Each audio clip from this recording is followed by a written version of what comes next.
Harry Chen looked like a middle-aged teacher. He always wore a tie and an old cotton jacket, even in the hot sun. His hair was going thin, and he did not stand up straight. He was 50 years old and for the past 20 years had been a lecturer in archaeology at a university in Singapore. He was also a thief.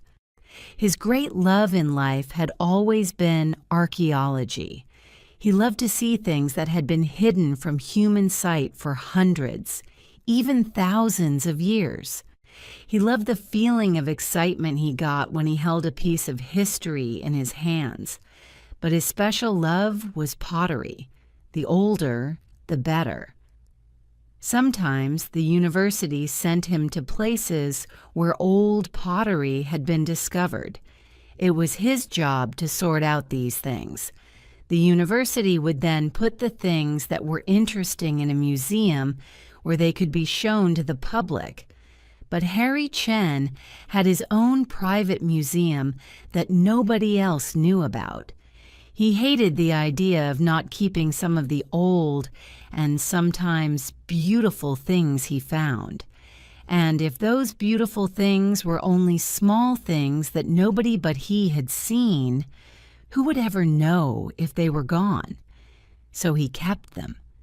He had quite a collection of stolen things now, all carefully hidden in his home.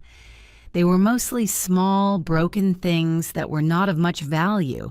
Even so, he did have some pots, rings, and other favorite things that were extraordinary and lovely to see.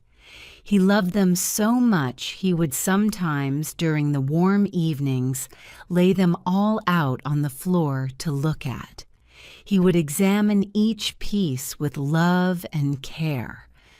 Only he was sure, could understand their true value. He lived alone in an old house, which looked over the Singapore River. It was close to the antique shops which sold die-old things he loved. He would often look in the shop windows at the beautiful things he could not afford to buy. Not on his salary. It made him angry to think that such things would end up in the home of some fat tourist who could not possibly see their true value as he could. It wasn't fair. Harry was looking forward to today. A very large old grave had been discovered while some forest land was being cleared. The university had been given the job of examining the grave and the things inside it. The grave was inside a big stone room which seemed to have been built for it. "It's all a bit of a mystery so far, Harry," said Professor Teo, Harry's head of department. "The grave seems to be older than anything we'd expect to find on the island. It's definitely Chinese, but I can't imagine whose grave it is." Harry was extremely interested. Perhaps there would be something for him to add to his collection. "What would you like me to look at, Professor Teo?" asked Harry. "Well, Harry," answered the professor, "there's a few old bits, pots, vases, and such like, which were found close to the body. They seem to be important, but we aren't sure why yet. Perhaps you could see what you can find out." "No problem, Professor," said Harry. "I'll look into it." Soon the old pots were in Harry's room at the university, and he was left alone to examine them. He loved this part of his work best of all. He could see almost immediately that the pots were ancient. After carefully cleaning them, he could see that most of them had contained perfumes and other valuable materials which were suitable for the grave of an important person. All of these things had long since lost their smell. Everything about them was dry, old, and dead. There was nothing that made any of the pots different from hundreds of pots he had seen before. Harry was disappointed. There was nothing worth taking. Nothing. He decided to clear up. As Harry turned, he did something he had never done before. He knocked over one of the pots and broke it. He was annoyed with himself for being so careless and bent down to pick up the pieces. The pot had been very plain and tightly shut up. All of the other pots had open tops, but not this one. Now that it was broken, he could see that there had been something inside. It was a small, thin pipe, about the length of his little finger. It was made of clay, the same stuff as the pots. He picked it up. It looked like a musical instrument, some kind of whistle for a child to blow into, perhaps. It might have some interest. Harry decided the whistle would be worth taking home to look at. He put it into the pocket of his cotton jacket. He told his professor about the broken pot, but not about his whistle. He already thought about it as being his whistle. "That's too bad," said Professor Teo, "but I don't suppose it was of much importance. What did you make of it, Harry?" "Just an ordinary plain pot," said Harry. "Nothing special. I can put it back together again, but really, it's no great loss. I can keep the pieces for you, if you like." The professor nodded. "Yes, do that, Harry. We've been finding out a few things about the man whose grave it was. He appears to have been some kind of priest or medicine-man. It seems a bit odd that his grave was so hidden. I wonder why." On his way home, Harry forgot about the clay whistle in his pocket. He stopped for a coffee in a noisy shopping center. As he searched his pockets for money, he felt the whistle in his pocket. When he had sat at his table, he took it out to look at. It was still dirty.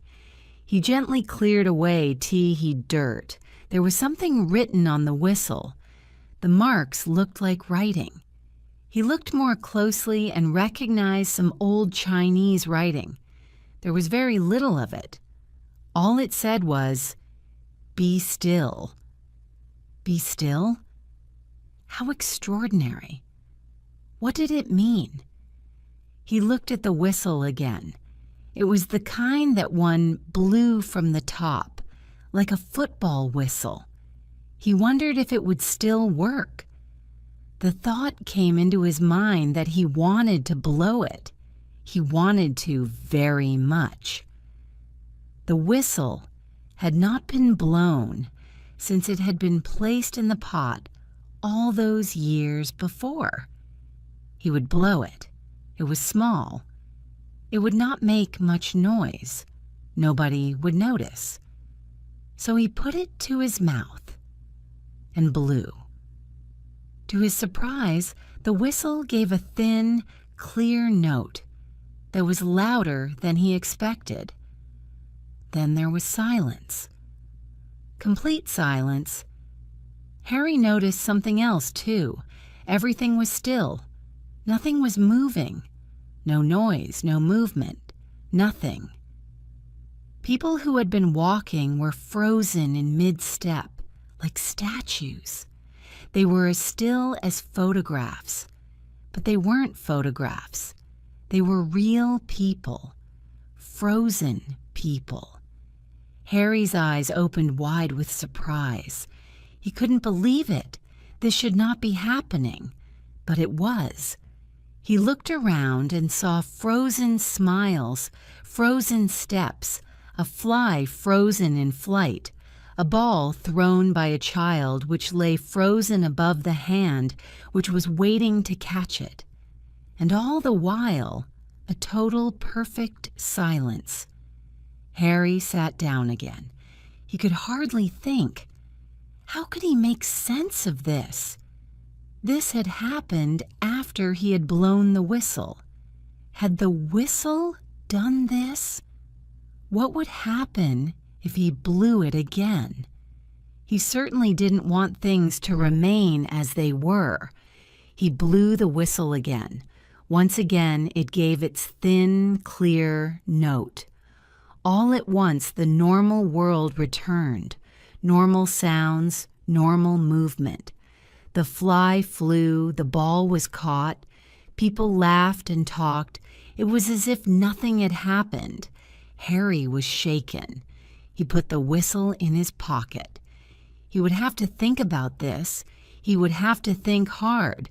But by the time Harry had got home, he had somehow persuaded himself that he had imagined everything. He felt better after a good supper and some TV. It had all been a waking dream. He was tired, that's all. He just needed a good night's sleep. And so he slept. But his sleep was troubled, and his dreams were full of shadows. Harry went back to work the next day. He found nothing interesting. That's what he told Professor Teo. "Are you certain, Harry?" asked the professor. "Whoever buried this man was afraid of him, that's for sure. His body was covered in pieces of paper with words on them, words which were meant to keep harm away. Strange." Harry thought about the whistle. It was still in his pocket. "I'm certain, Professor," said Harry. "I found nothing unusual. Nothing at all." Harry didn't drive. He usually got the bus home, but sometimes he liked to walk. That evening, he walked.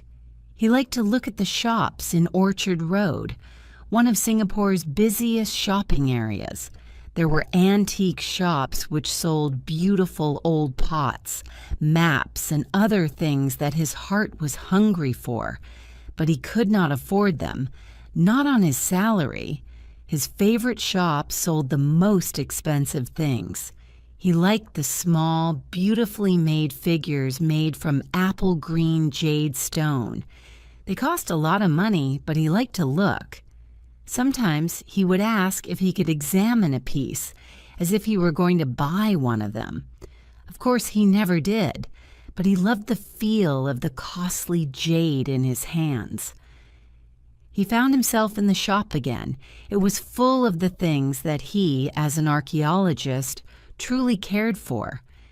Yet they would be sold to empty-headed tourists who had no idea of their real value or beauty.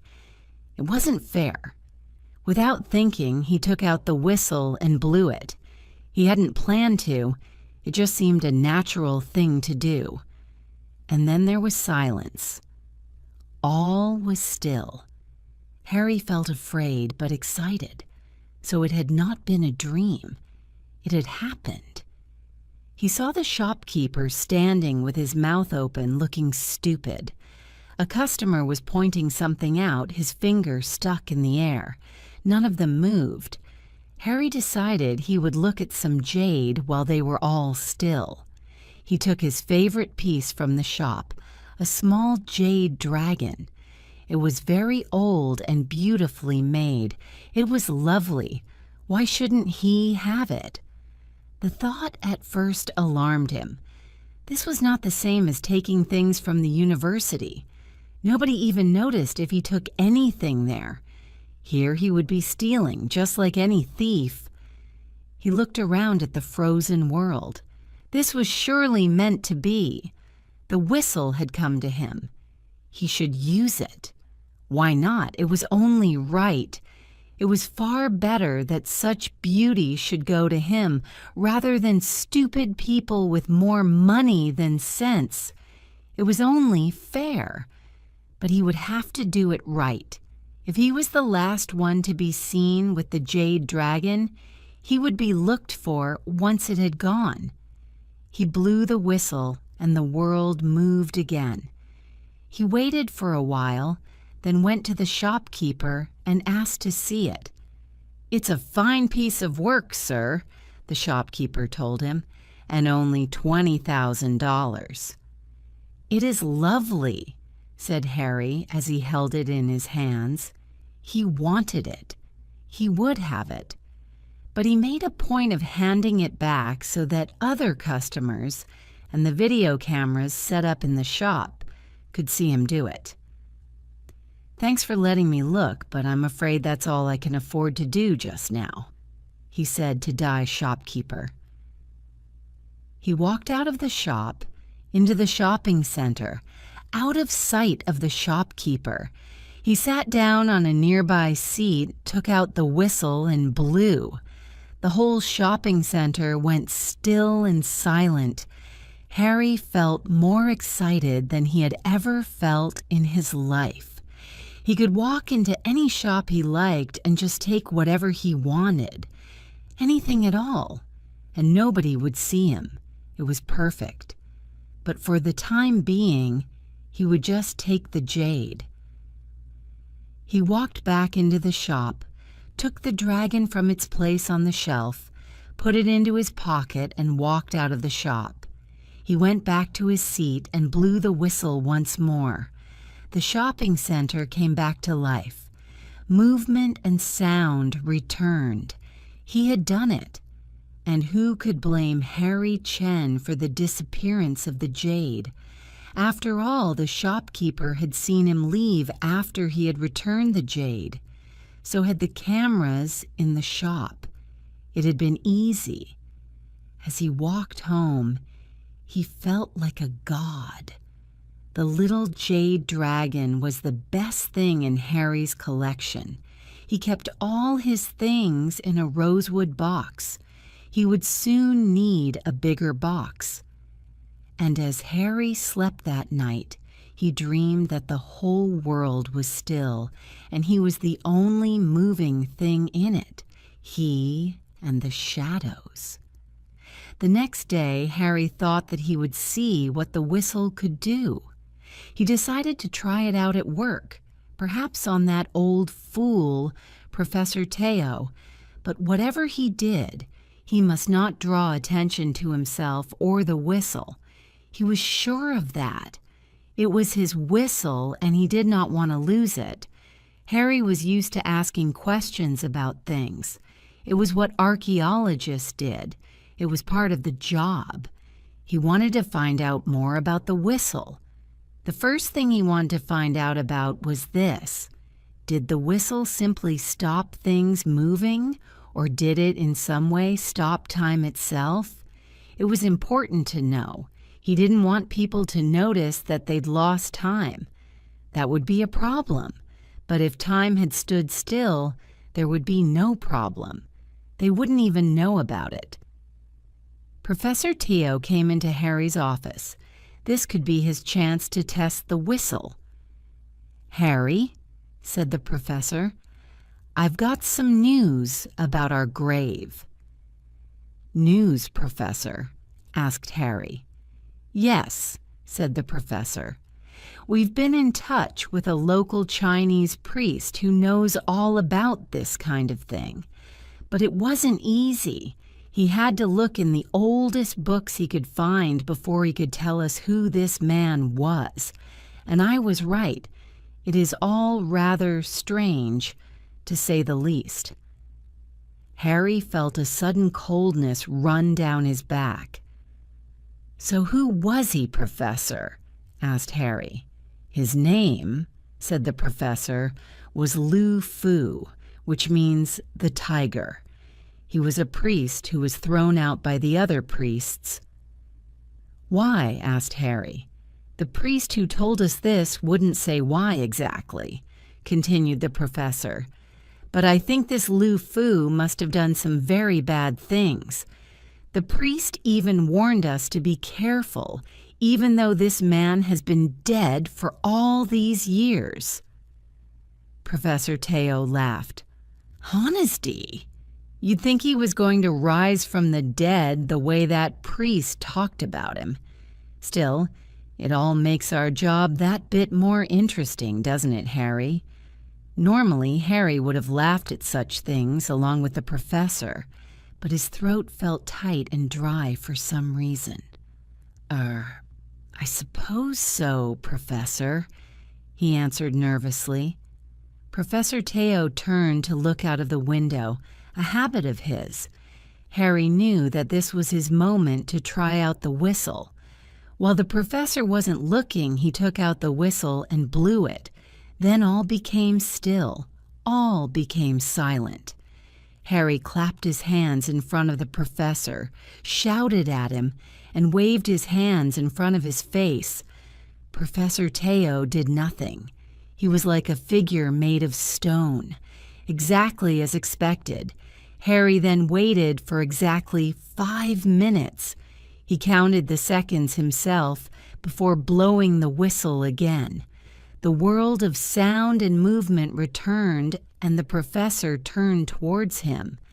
"Is everything all right, Professor?" asked Harry. "Of course, Harry. You know I don't believe any of that kind of rubbish." "I'm fine," the professor told him. "No," said Harry. "I mean, you didn't hear anything just then, did you?" "Only the birds and the traffic, Harry," said Professor Teo. "Was I meant to?" "No, of course not," said Harry. "It must have been my ears making funny sounds. I have a bit of a cold, and it gets to my ears as well. Sorry." "Well, if you are unwell, you must rest, Harry. Take care," said the professor as he left the room. Harry quickly went to the telephone to call the speaking clock. When he put the telephone down, he knew. No time had passed while the professor had been still. No time anywhere. The 5 minutes he had counted had never happened to anybody but himself. When he blew the whistle, he must have been outside time in some way. So the whistle didn't actually stop movement or sound. It stopped time itself. The other priests must have known what this man, Lu Fu, had discovered. No wonder they threw him out.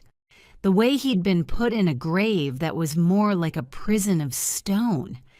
Had he died naturally? Harry didn't care, for now Lu Fu's secret was his. Harry felt something he had never felt before. He felt powerful, and his heart warmed when he thought of all the things that were now possible for him. He could now use the whistle to get himself money, knowledge, anything in the world that he wanted. For he, Harry Chen, had power over time itself. Harry did not use the whistle any more that day. When he got home, he rested well. He would need to plan things carefully. Nobody else must know his secret. Harry Chen had been given a great gift, and so Harry Chen would use it. Nobody else. It was only fair. Harry thought carefully about how best to use the whistle. After all, he couldn't use it to actually see in the future. That was unfortunate. If he knew the names of winning horses or could find out the lucky numbers in the lottery, he need never worry about money again. Never mind. Best to start with small things before trying out his discovery on anything big. That would be best. But what should he do first? He decided he would look around his favorite shops for all the things he could never afford before, but had always wanted. Just the small, beautiful things he had always loved. Things small enough to carry. Then he would steal them. It was the evening of the next day. It was dark outside, but the shopping center was brightly lit, as usual. Harry had already had a good look around. He knew what he wanted and had his bag with him, ready to put his shopping in. He had taken the day off work. Hadn't Professor Teo himself told him to take some rest? He had earned a break, and he was going to make sure he enjoyed it. Harry decided to have a coffee at his usual cafe before making a start. After all, he thought, there was no hurry. As he relaxed over his coffee, he smiled at the tourists who were at the next table putting more film into their camera. The man looked fat and rich, just the type of tourist he had always disliked. The woman smiled back like the silly, simple thing she was. The fools, what did they know? He could rob them of everything and they wouldn't know it. But that would be a waste of time. He had better things to do, and there was, after all, plenty of time. Harry finished his coffee and stood up. It was time to begin. He put his hand into his pocket and took out the whistle. He felt like a child at Christmas who was just about to open his presents. Harry Chen's time had come at last. He put the whistle to his mouth and blew. But as he blew, there was a brilliant, blinding light that shot through his eyes. He dropped the whistle in his confusion. The light did not go away. It took him a few moments before he realized what had happened. He walked away from his table to see the stupid tourist taking a picture of his stupid wife using the flash from his camera. Just as he had blown his whistle, the bright flash was frozen in time. That was all.